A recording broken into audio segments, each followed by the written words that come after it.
Let's take a look at atoms, but this time let's work on defining a new term, isotopes. So our goal is to be able to understand isotopes. And to do that, we need to understand how the number of neutrons is going to be used to help us identify specific isotopes of atoms. And then we'll also practice how to interpret isotope names and symbols.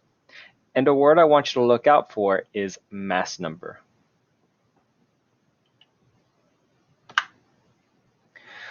Atoms of the same element that have different number of neutrons are called isotopes. This is one of the discoveries that were made when neutrons were discovered.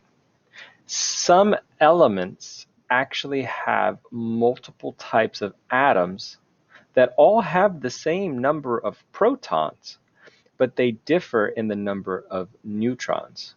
So this is an example of the three most common isotopes of hydrogen.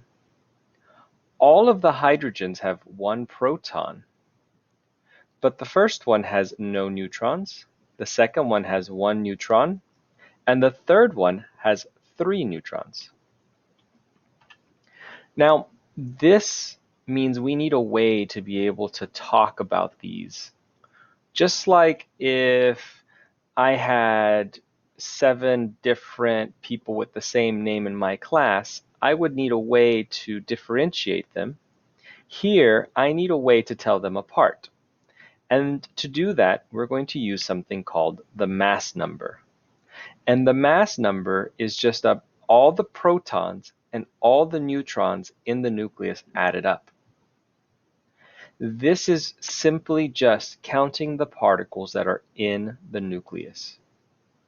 So, this first hydrogen has one proton and no neutrons. Its mass number is 1. The second one proton, 2, 1 neutron, mass number 2. 1, 2, 3 particles in the nucleus. The third one has a mass number of 3. Mass number is just looking at the nucleus.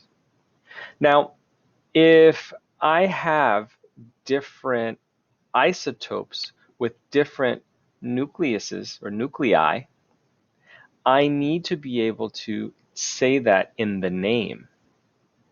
And to do that, we're just going to put the mass number after the element name. This element is hydrogen because it has one proton. The first hydrogen only has one particle in the nucleus, so this is hydrogen 1. The second one has 2 particles in the nucleus. This is hydrogen 2.